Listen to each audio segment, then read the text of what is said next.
Hello, everyone, and welcome to the CarAlarm podcast. My name is Alex, And I'm Gavin. and once again on a weekly wrestling review, we are reviewing Raw and SmackDown. And at the end of the show, we're going to say which one we like best. So let's get started.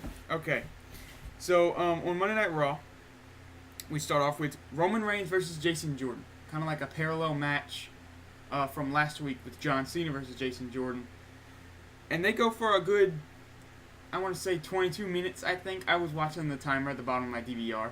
Jordan's getting a lot of ring time now against a lot of Yes, good people. he is. We're seeing a good push. I'm hoping, even though they kind of cut the feud with The Miz a little short, that'll be kind of renewed, I guess, soon enough. Because Jordan should be in some kind of story or feud with someone. Well, at the moment, he is in the story. Yeah, but he's not a focal point. He's just a background character. I mean, like a participant in the story, fighting for like his own. Yeah, a feud of his own, basically. Roman Reigns ends up winning with a spear. Again, after about 20 matches of a really good match, actually. 20 matches of a really good match. 20 minutes, sorry. 20 matches in a row. It was a crazy, crazy gauntlet on Monday Night Raw. I don't know how Roman Reigns did it. He's dead. That's his thing. He went backstage and, he just Roman died. Reigns? He's done. It's over. New opponent for John Cena. Which fine. Braun Strowman and Brock Lesnar, triple threat. There you go. Cena was watching the match backstage, and then he comes out to speak with Roman Reigns. Of course, a response to Reigns' comments on Cena last week. John Cena says he's ready to hear what Roman Reigns says after. Last week, Roman Reigns told John Cena that he should have taken so long to beat Jason Jordan. And this week, Cena basically tells the same thing. Well, he questions Roman's, I guess you could say, motives for saying that, because he does the exact same thing Cena did. Yeah. And Roman's just like, I do good matches all the time.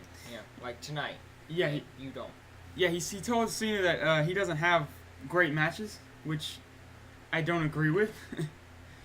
Like 90% of Cena's career is great matches. Yeah, I'd say recently.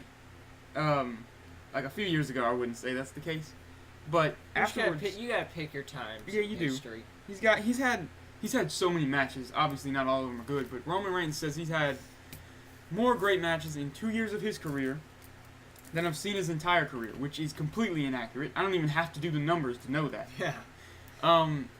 Every SummerSlam match Cena's had in the past, like 5 years, has been amazing. Starting with CM Punk. I don't remember the match before that, but... Including the one where Cena got absolutely destroyed. Yes, including the one with Lesnar. And last year with AJ Styles. That was absolutely amazing. Yes, it was. They had another great match at the Royal Rumble. All of Cena's matches with Rusev. Those are pretty good. They were all good a while back, yeah. Nakamura, too. Yeah. Cena's been doing some good stuff, Roman, so I don't know where you've been, buddy. He's living under a rock that lives under a cactus. Yeah. Apparently he must be, because he's missing out on some matches Cena had. Or he's shopping for new vests. Yeah. Gotta get the most protective ones. He's gonna get some new bulletproof vests. Cena basically goes on to say that he doesn't have to do much because Roman Reigns is burying himself. Which is kind of true. Yeah. It kind of... I don't know if it's Roman's fault 100%. I wouldn't say that, but he really doesn't have to do much. WWE's doing the job for him. Yeah. Roman Reigns responds by saying John Cena needs a WWE because he can't make it in Hollywood. And he says, I know a guy. Yeah, he says, I know a guy, of course, referring to The Rock, which is wonderful. I also don't agree with that, though. Yeah. Because Cena's going to be starring in the new Bumblebee movie. Transformers spin-off. Which I'm going to watch, even though it may or may not be good. But, Listen, the Transformers movies, I wouldn't say I'm a fan. I certainly... I can watch all of them. I can't. I can. I can watch the first. The first one I think is fine. It's pretty good. I'd say it's a pretty good movie. The second one is whatever. I don't remember it very much. The third one I don't like, and I didn't watch the most recent one. I don't think I have either. No, I haven't either. So I don't know about the most recent. But anyways, that's off topic. Yeah. This isn't a wrestling or this isn't a movie podcast, but it's fine. It's our podcast. We can do what we want. So Pushy basically, Slayer to the top. Anyways. what would you say? Let's get going. What did you say? Pushy Slayer to the top. Universal Champion. We need that. We need that 3MB world title. Just all three of them world champions, because we need to get that quick before Nakamura takes that title. Which I guess we'll get to later. Cena kind of, he says he's getting real for a second, and he tells Roman Reigns to look at John Cena like a drug test. Roman is not getting past him. And then Cena walks off, and the segment ends. I thought it was really good. The whole match, the segment, I thought it was all nice. Yeah, that entire thing was really good, especially with Cena, as far as the promo goes. Yeah, of course. Cena's always good with those. Yeah. He's not as good as The Miz or AJ Styles, but he's close. I would say he's as good as Styles in different ways. Yeah. I think The Miz is probably the best. You know what? I think I would put Cena like right under The Miz as far as best promos, because I mean he's been cutting a promo like every week for the past 15 years. Yeah, and it's really good. Yeah. Especially when he starts screaming about USA. That's always my favorite. Which is usually somewhere in there. Next up we have Brock Lesnar and Paul Heyman to address Braun Strowman. Now right out of the gate, because this was the second segment, they just kind of shot all the bullets right off, and the rest of the night didn't have too much in it. But nonetheless, oh no, I'm sorry, I did skip something, because it wasn't much. Sasha Banks versus Emma. It was a fine match. It was like 10 minutes, I think. It was kind of boring though, and Sasha Banks ended up making Emma tap out. I was just saying, I can guess who won. Yeah, sorry. Yeah, it wasn't anything special really. But anyway, Brock Lesnar and Paul Heyman are out to address Braun Strowman from last week. Heyman asked Strowman if he's really bad enough to beat Lesnar, and then he calls him out for a fight. He said a little more because Paul Heyman, but yeah, how what Braun Strowman is not running like everybody else does. He's actually waiting for an excuse to come out there and kill Brock Lesnar. Samoa Joe and Goldberg and The Undertaker also did, but it's fine. We don't have to remember that. Undertaker's dead. Goldberg is nursing a broken hip, and Goldberg's doesn't have a broken. He does not. Okay. We don't know where Joe is. He probably went back. He's injured actually. He is? Yeah. Well, there you go. I think it's a shoulder injury. I could be wrong. Don't quote me on that. Anyway, Heyman says that for the first time since The Undertaker, Brock Lesnar's the underdog, which I don't know if he forgot the whole Goldberg thing, but Lesnar He wasn't the underdog, and that's a 50-year-old man. Goldberg beat him twice. Still a 50-year-old man. Okay. And eliminated from the Royal Rumble. It's not hard to do. No, really. Yeah, no. Okay. I watched it. Okay, alright. Strowman does end up showing up after Heyman calls him out. Heyman and Lesnar, I guess, but Lesnar never speaks. And when he does, it's not good. Well, yeah, usually it's not. It usually kills all the momentum. Yeah. Strowman comes out and they start brawling. Nothing much really. Lesnar dodges a clothesline, goes for a German suplex. Eventually he hits a German suplex on Strowman, but Braun Strowman just no-sells it. And then chokeslams Brock Lesnar, hits his running power slam, then holds up the Universal Championship. And Brock Lesnar's dead. And Brock Lesnar is officially dead. For now. It might be surprising that this is the first time you've heard Brock Lesnar has died. Sorry to report the news. He's gonna be really dead in No Mercy. Yeah. It's gonna be a casket match. Braun's just gonna kill him and then just drag him over, put him in the coffin, and that's it. They'll just take him straight to a funeral. No, then Lesnar gets a undead gimmick. He come back as a zombie. You know the action figures that WWE has, the WWE zombies. That's what Lesnar just comes back promoting. They really want to get those toys over, so they're gonna have him be undead before his career's over. We get another undead zombie priest. Woohoo! Yay! Who's the first you're referring to?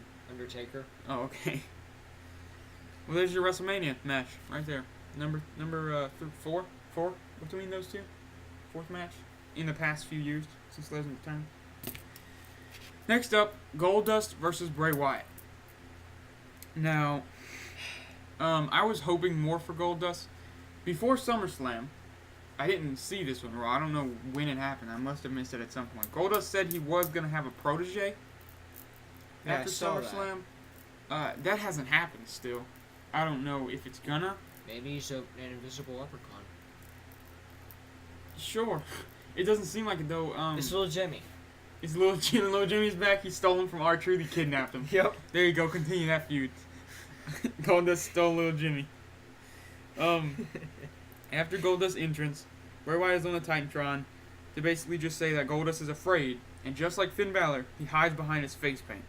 Then he tells, of course, Goldust to run, and then he comes out, makes his entrance, and Wyatt ends up beating him within about 2 minutes with his sister Abigail. Afterwards, Bray Wyatt pulls a baby wipe out of his pants and wipes all the face paint up, well, as much as he could off the face of Goldust. Then Finn Balor comes down to make the save and runs Wyatt out of the ring. Why did Goldust the only person that wears face paint they could have used? Put Jeff Hardy in face paint. Well, no, maybe. Yeah, never mind. I guess Goldust was the best choice for this. That's it. That's the only other person who wears face paint. Yeah, no. That I can think of. I mean, I like the story plot. Part of me just doesn't want Goldust to be at the expense of it, you know? I feel like he was kind of starting to become A thing. Yeah, a very interesting character again. And that's just ended now. Maybe he's still going to get his protege. I hope he is. I'm still voting it's little Jimmy. Alright.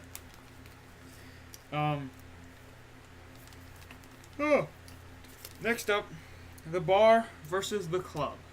I guess I'll start referring to them as the Bar. It seems like that's what they're starting to do a little more often. Sheamus and Cesaro, of course, are the Bar. Versus the Club, with the Shield 2.0. Seth Rollins and Dean Ambrose at ringside on the commentary table. The Club comes out, and while Sheamus and Cesaro are making their entrance, everyone just starts fighting. Sheamus and Cesaro smack talk Rollins and Ambrose while they're at ringside, or at commentary, and then they start brawling, and then the Club joins them, and everyone's just fighting. The refs eventually break it up. Afterwards, backstage, Kurt Angle says that if Rollins and Dean Ambrose can find 2 tag team partners, they will have an 8-man tag match tonight on Raw. Yay! That's what we need. More 8-man tag matches. Yes. Because we don't get enough of those. There's a lot of people in the ring at once. You know. I think put more people in.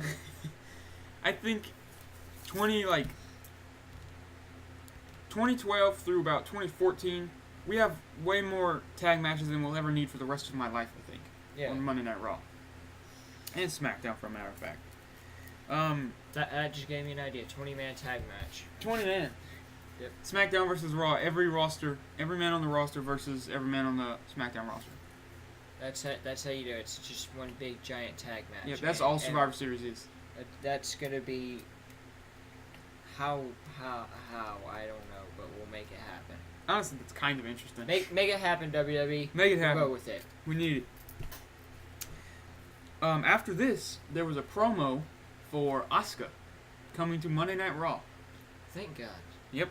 You know, Raw needs something. They do. I would rather Asuka on SmackDown, but Raw might need her more. But Raw then does need her. I don't know though, because they have for the women's division. I agree, but they have for the overall show. They have Brock Lesnar, Braun Strowman. They have Cena, Reigns, and they have Rollins and Ambrose as tag champs. And you have the Bar, and the Hardys. Yeah, but I just mean like, are the Hardys broken or not? I'm very confused. Or are they just half and half right now?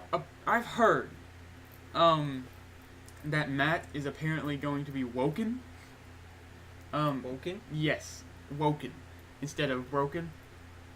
I don't know how much truth that holds, but Monday Night Raw he was certainly acting like he was broken, pretty much the entire time. He didn't really ever break character to go back to normal Matt Hardy very often, so I guess that's where they're going with him. I'm fine with it. I just want crazy Matt Hardy again. As long as they teleport back to Tijuana, I'm good. Get Skarsgård, the dilapidated boat in there. We need him. We need to make a cameo in WWE.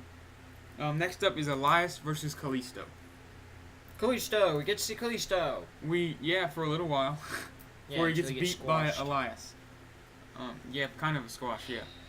I don't know why he's not on 205 Live yet. Maybe he's 206 pounds.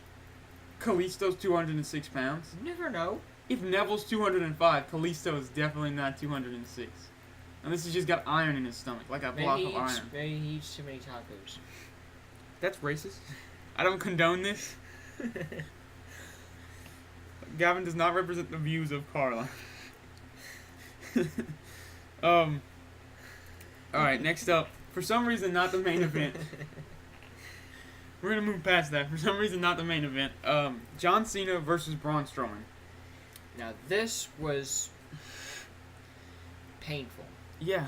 Cena got destroyed for a good portion of the match. The match wasn't too long. It wasn't terribly long. This was a John Cena squash match. Yeah. Kind of, but Cena technically won the match because Braun Strowman ended up bringing steel steps into the ring and power slamming John Cena on them after basically no selling in AA. Or rather just selling it like a normal move, like a back body drop or something. By the way, those are still painful. Yeah, of course. Cena gets slammed on the steel steps and then the ref calls for the bell, ending in disqualification. Presumably giving John Cena the win, but they didn't actually make the official call. But, yeah. John Cena is dead, by the way. Braun Strowman just kills everybody on Monday Night Raw. Yeah, Monday Night Raw is, wow, it's ending right before us. Everyone's slowly just getting killed off. It's just like a zombie. It's just like a zombie show. Yeah, WWE The Walking Dead. Everybody's slowly getting killed off. I actually haven't seen that show in a while. So I haven't seen it at all. So we're coming up to the WWE Zombie Invasion era, which I can't wait for that. Everyone who dies off in the show is coming back as an undead. That's gonna be great. Undertaker's gonna be the leader of the army when he retires. That would be awesome. What a good invasion, huh? Hopefully it's not like the WCW invasion angle. No, this time we have, this time it's for kids. Did you know, I don't know if you remember this or not, they had a WWE Saturday morning, show on, I want to say 4Kids, for like, I don't even know if it was there for an entire year, but they would like, have like one match, and then a bunch of just stuff. I didn't know that. For kids? Yeah. I want to go back and check it out. I think maybe we should do a review of that. Probably. That sounds pretty interesting. Yeah, I'd like to look back at that. I watched it, I think it was like 2011 or 12. It was a long time ago. Probably had Kurt Angle going on there. Drink your milk, kids! No. Angle was with TNA back then, sadly. I remember Big Show was on there commonly. I guess Big Show's a fan favorite. And I think Mysterio was too. They were kind of the two. I don't know. I don't wanna remember it incorrectly. I gotta go back and look that up. It was called Saturday Morning Slam, I think. I think that's what the show was called. Anyway, get back to Monday Night Raw. Next up, we have Miz TV with Enzo Amore. Miz and Maurice, first before Enzo comes out, announce that they are having a child. Yeah, I heard that. That's pretty awesome. Yeah, it is. I dig it. We're gonna get a little baby Miz running around. And Maurice. I don't know if it's a boy or a girl, but whatever. And Miz says that unlike Kurt Angle, he will be there since day one for his child. That's a low blow. Yeah, it is. Miz says he prepared a speech, and just as he starts to say it, Enzo Amore interrupts him. I don't know if they expected Enzo to get cheered right there, as if that's the best thing to do, is interrupt a new father's speech. It's better than having, Miz kiss his child on the mouth. We don't need to bring that back up, okay? This child's not born yet, so that would be really gross.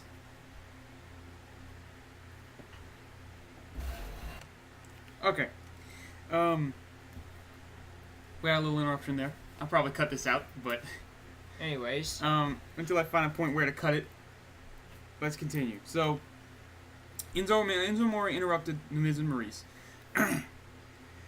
Miz says that no one in WWE can stand Enzo Amore.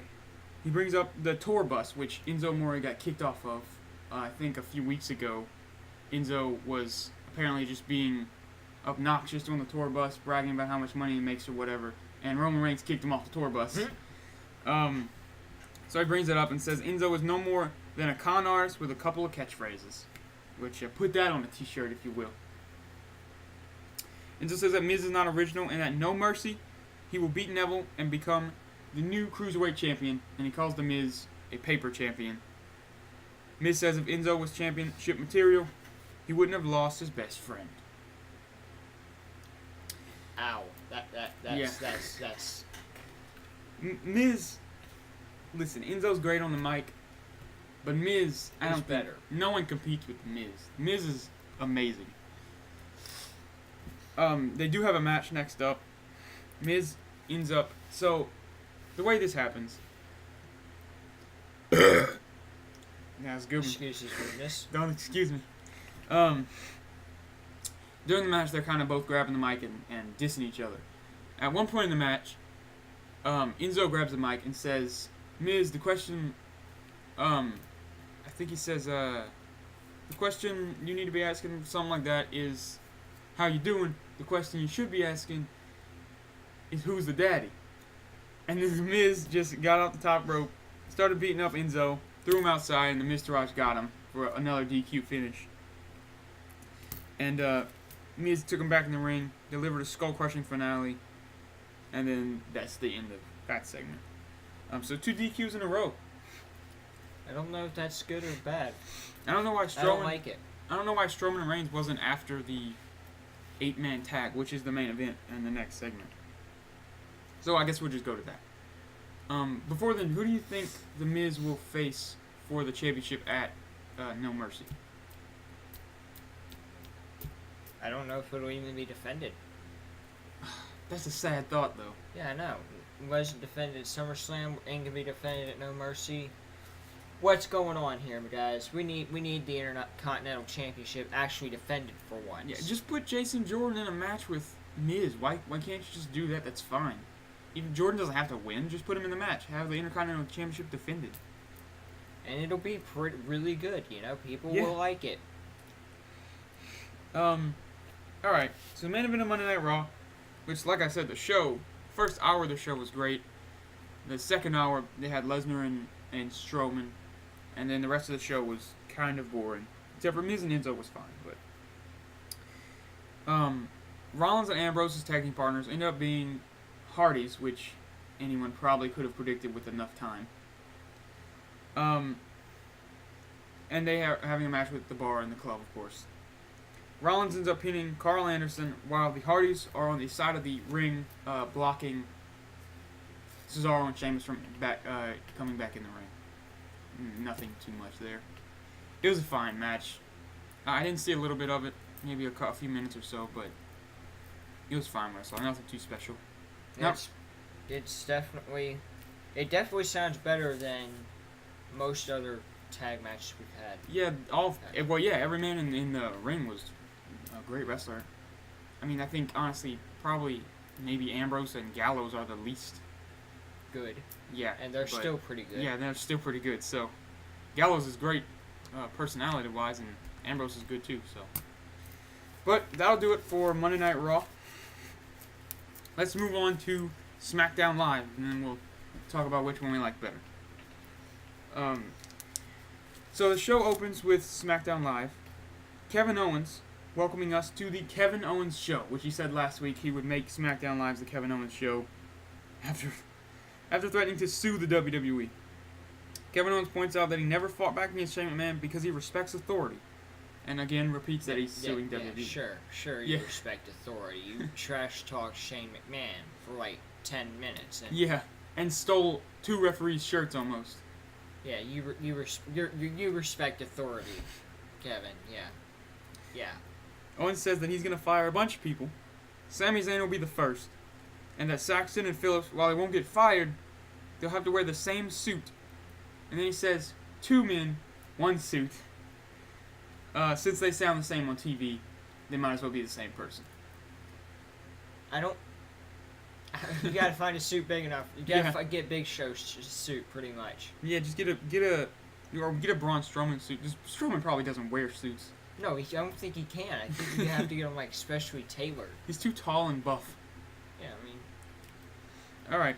You get him a normal size suit, he's just gonna have to like not move. You can't fit in it. It would just burst open, just explode, or implode, I guess. Not explode. It just like pieces go everywhere, and he's just standing there. Just put a tie on Strowman. That's a suit. Gotta be a really big tie. Yeah. Kevin says that also he's gonna cancel the Fashion Files, and then he calls out Vince McMahon, but Shane McMahon's music hits, and out comes Dolph Ziggler in a Shane McMahon jersey, dancing as Shane. Ziggler says he was just testing out the new entrance, and Owens thanks him, and then Dolph Ziggler leaves. And then Daniel... And puts the entrance in the maybe pile. Yeah, he says, this entrance isn't working out too high. It'll be in the maybe pile. And Owens is like, no one else is using it, so why not? Yeah, so...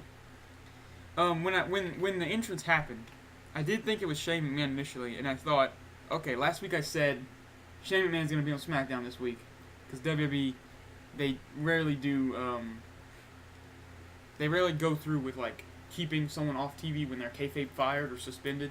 Yeah, they're not very good at continuity. No.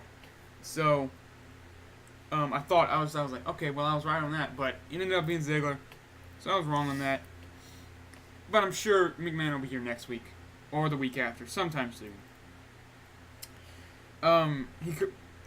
Kevin Owens calls out Vince McMahon, but Daniel Bryan shows up after Ziggler. Daniel Bryan says that Vince will be here soon, and that Owens will not like what he has to say. But Kevin Owens responds with, Vince McMahon won't like what I have to say. Then he leaves the ring. Sorry, folks, we had some technical difficulties here, you know. Yeah, we... I got a little baby computer. It's not the strongest thing, but we work with what we got. So we recorded a good 20 more minutes, I think. Yeah, 10, 15, 20 minutes, something like that, and it just didn't record it. No. And when we went back to try and play it, it broke our program that we're using to record, so we just had to cut it out. Yeah, so the way this is going to work, we're just going to do a quick recap of the title matches on SmackDown Live, and then we'll talk about the last event, which we hadn't yet gotten to.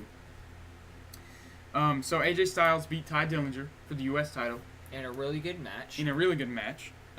Corbin tried to interfere but failed. And after the match, Baron Corbin attacked Ty Dillinger and AJ Styles. Killed them both. The New Day and the Usos had a Sin City Street Fight match.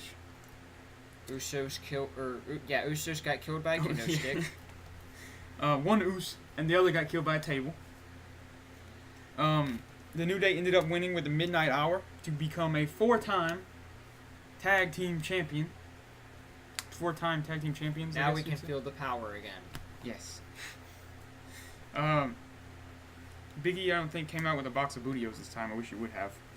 I like that when he just dumps it in people's mouths. Don't take that out of context.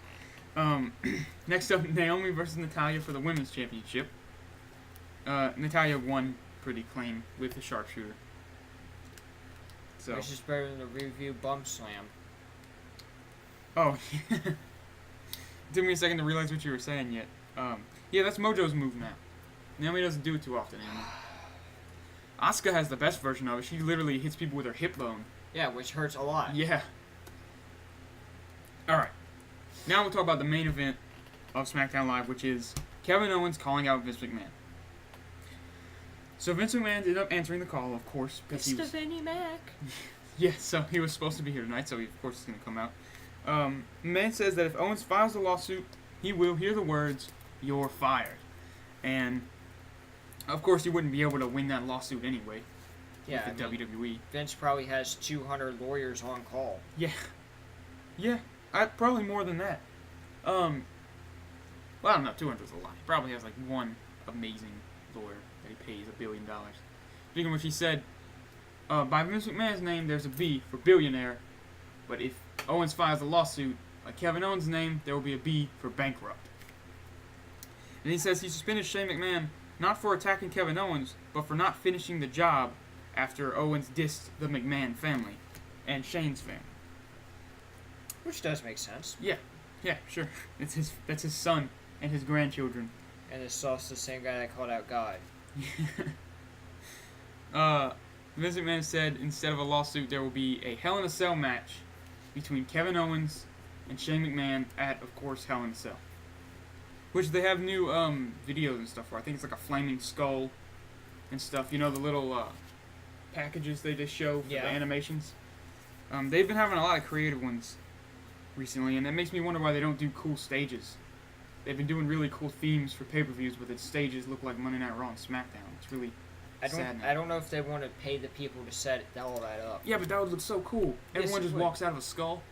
Or a SummerSlam, like, they had the whole spray paint graffiti deal. You could have, like, a cool brick theme and spray paint. I don't know, something. Yeah, it would look really cool, but I don't know. I don't know if they want to take the time to set that up. I think that's the probably only thing. not. Yeah, I think that's the reason too, which is kind of dumb. It is, but you know. They used to do crazy sets for every pay-per-view. Anyway, Kevin Owens asked for Vince's permission to beat Shane senseless if provoked. Senseless. He asked specifically, if provoked, does he have permission to beat a McMahon senseless? Vince says he does, and then they shake hands, and Kevin Owens headbutts Vince McMahon right in the head, busting him open. Immediately. And that was not a blade either. It was like a circle that started to fill. You could watch the blood come out of Vince's head slowly after the headbutt. It looked good. At the same time, I was scared that Vince was going to die. Well, Vince McMahon and Owens shook hands for a good 20 or so seconds before Vince was kind of starting to yell at Owens. I'm sure he was telling him to headbutt him really hard. I can only imagine. Vince ends up standing up after the headbutt, but Owens punches him after Vince tries to swing to Kevin. Then he kicks Vince in the stomach. Vince gets up one more time. Owens comes back in, super kicks Vince McMahon. The refs try to stop him. Owens goes to the top rope after throwing a ref out of the way. Frog splashes Vince McMahon, and then he leaves. Vince is dead. Vince is dead, sadly. Sorry, there will no longer be any more Vinnie Mac on any show, actually. Yeah. Not even on the Today Show. But he probably won't be on SmackDown or Raw in another, like a year or so anyway. Yeah. Again. But that was SmackDown Live. Which show do you like better, or what you saw? I liked Raw better. It just seemed more hyped. Yeah, well, okay, so I think SmackDown Live was more focused. Because the whole show was about Vince and Owens and them.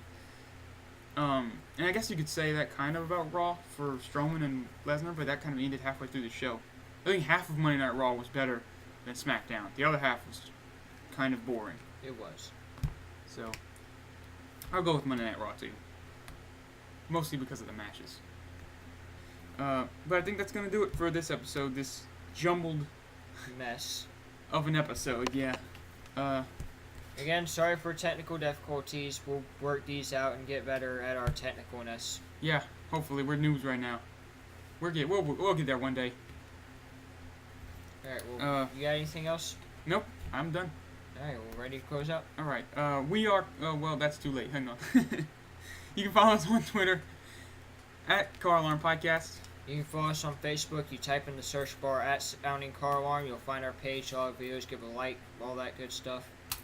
We are CarAlarm. Peace out. Thanks for watching.